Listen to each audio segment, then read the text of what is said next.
মালপোয়া খেতে কে না ভালোবাসে, যদি হয় দোকানের মতন একদম। আজ তোমাদের সঙ্গে শেয়ার করব টেস্টি দোকানের মতন মালপোয়া রেসিপি। তার জন্য প্রথমে 1 কাপ সুজি, 1 কাপ ময়দা এবং ওই একই মেজারমেন্টে 1 কাপ চিনি নিয়ে নিতে হবে। এরপর ভাজা গোটা মৌরি 1 চামচ আর 2 চামচের মতো গুঁড়ো দুধ দিয়ে ভালো মতো মিশিয়ে নিতে হবে।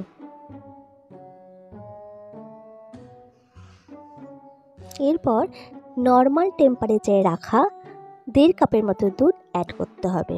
এখানে মনে রাখতে হবে সবগুলো দুধ একবারে ঢেলে দেব না, অল্প অল্প করে দিয়ে মেশাতে হবে। এরকম পাতলা করে ব্যাটারটি গুলাতে হবে। এরপর 1 ঘন্টা মতো রেস্টে রাখতে হবে। হাতে সময় না থাকলে 20 মিনিট মতো রাখলেই হবে। এরপরে দেখুন এই ব্যাটারটি ঠিক এরকম হবে, যেন খুব ঘন না হয়, খুব পাতলাও না হয়। বেশি যদি ঘন হয়ে যায় ভীষণ শক্ত খেতে হবে। এরপর কড়াইয়ে তেল গরম করতে দিয়েছি এবং একে একে আমরা এই মালপোয়াগুলো শেপ দিয়ে ভেজে তুলব। শীতকালে কম বেশি সবার বাড়িতেই পিঠে হয়, আর এইরকম সুস্বাদু যদি মালপোয়া হয় তাহলে তো জমে ক্ষীর। তাই সকলেই একবার অবশ্যই ট্রাই করুন।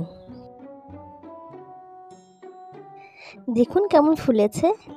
এরপর হাতা দিয়ে অল্প অল্প তেল উপরে উপরে দিলে আর একটু ফুলবে।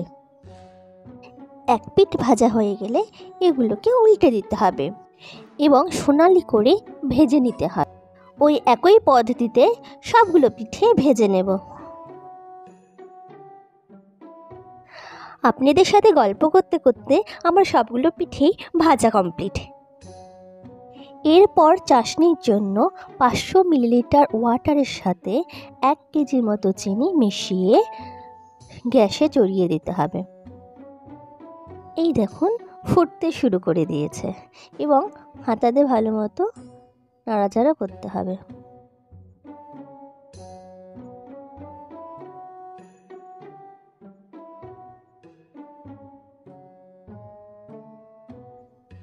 কিছুক্ষণ ফোটার পর এভাবে চেক করতে হবে, হাত দিয়ে নিয়ে দেখতে হবে যে তার না হয়।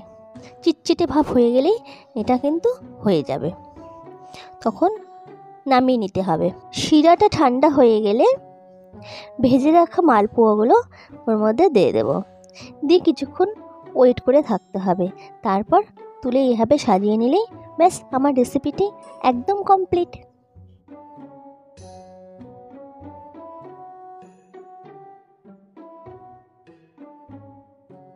ভিডিওটি ভালো লাগলে কমেন্ট, শেয়ার এবং সাবস্ক্রাইব করতে ভুলবেন না।